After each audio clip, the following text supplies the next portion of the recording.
Kalau seseorang itu berdoa minta diberi kesabaran karena mungkin menghadapi istri yang ngomel yang ini, terus dia, ya Allah berikan aku kesabaran untuk menghadapi istriku, ini nanti akan diuji lagi dari sabarnya itu Pak Ustaz.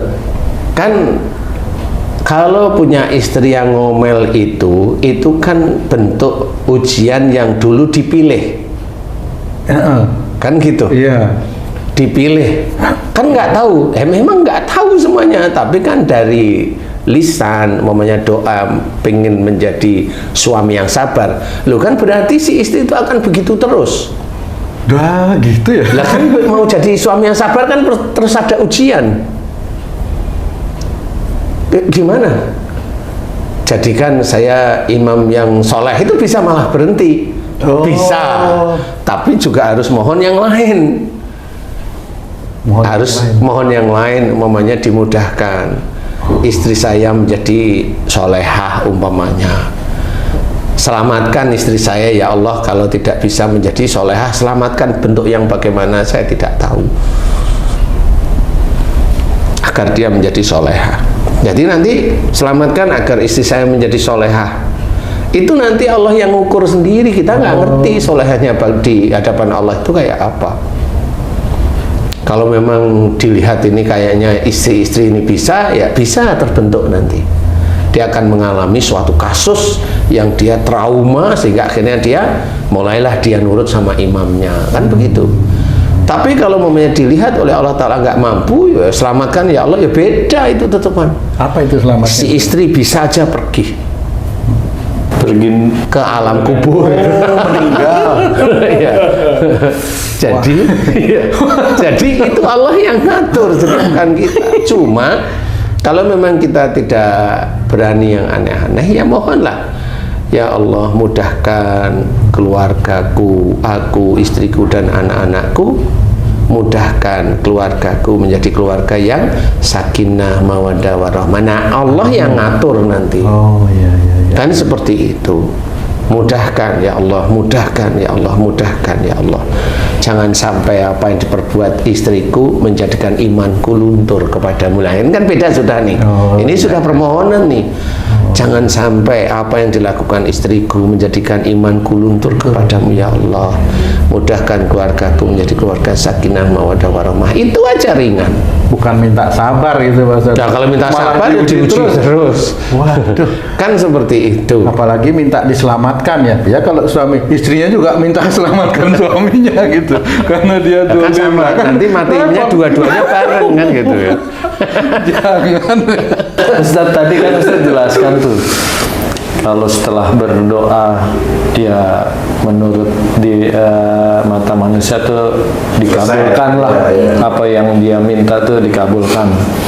Nah itu kan datang lagi ujian itu dari hati orang tersebut ataupun dari orang lain yang mengujinya dia. Jadi menyikapi hal ini harus bagaimana Ustaz supaya lulus ujian ataupun ujiannya kecil ringan lah, bisa diselesaikan. Itu harus gimana Ustaz? Kan gini, kita itu meyakini Allah itu yang mengatur rizki kita, benar nggak sih? Betul. Kita itu sudah yakin, tapi kenapa tiap doa selalu minta kaya? Nah itu. Lah itu kan kita nggak yakin kalau Allah mengatur rizki kita. Salah. Itu benar dari kalimat itu, nanti renungkan aja paham kok. Oh iya ya.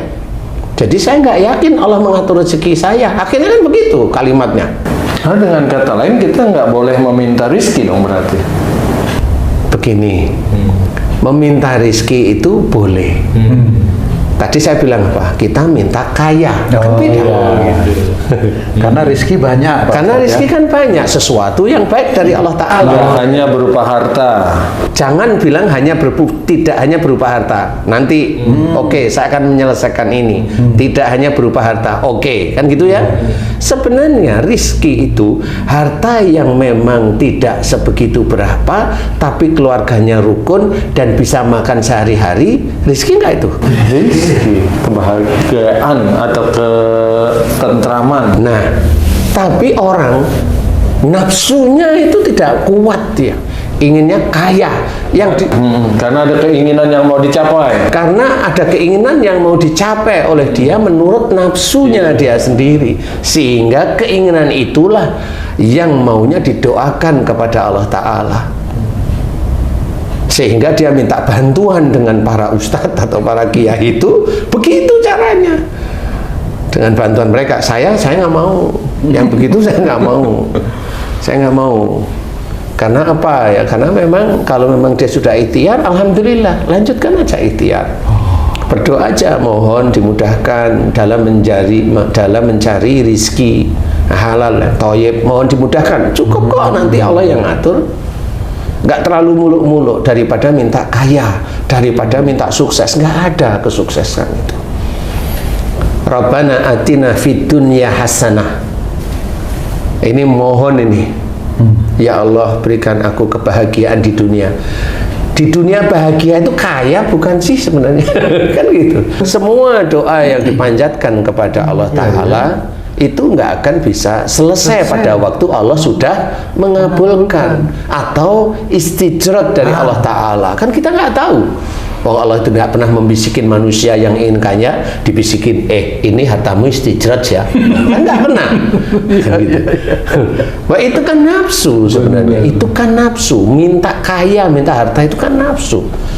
Kalau minta kebahagiaan dunia itu, itulah Allah. Jadi dunia itu tidak diukur dengan harta. Dunia itu diukur dengan hati. Karena yang kita cari akhirat. Udah diceritakan banyak di dalam Quran bahwa dunia ini fana, dunia ini bisa menipu, dunia ini sandiwara, dunia ini hanya kelakar, dunia ini hanya main-main. Tinggal milih mana nih. Kalau mamanya kamu ingin main-main, ya sudah, kamu hanya dapatnya di dunia senengnya. Kan seperti itu. Nah, ini yang harus kita pikirkan, bahwa kalau saya malah mintalah ampunan kepada Allah Ta'ala Terus menerus dan bersyukurlah atas karunia dan nikmat yang dititipkan oleh Allah Ta'ala terus menerus, dan itu akhirat.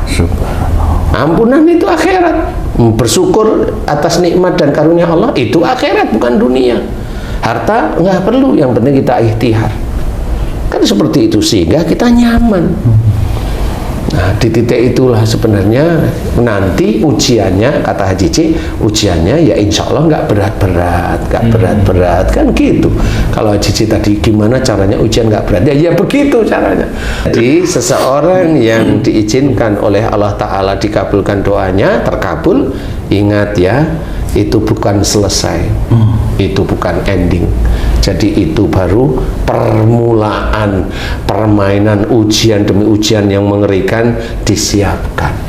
Baik nanti diuji di dunia maupun hasilnya nanti dirasakan di akhirat. Jelas itu. Jelas, sangat jelas. Doa yang sudah dikabulkan sama Allah Ta'ala tidak berhenti. Doa ingin kaya tidak berhenti di situ setelah kaya. Doa ingin istri sukses, anak sukses tidak berhenti di situ. Apakah ada ujub, riak, bangga dan sombong? Tidak akan berhenti. Yang jelas semuanya itu ujian. Jadi jangan dianggap remeh doa seseorang yang minta kekayaan, minta sukses, jangan dianggap remeh. Dia mempersiapkan dirinya untuk menerima ujian lebih besar daripada sebelumnya.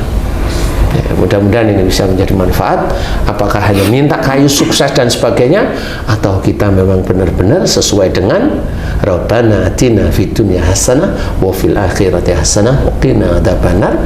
Cukup seperti itu, ikhtiar. Doa yang sering kita lantunkan, mohon ampun dan bersyukur atas karunia dan nikmat dari Allah Ta'ala, cukup. Dan itu akhirat,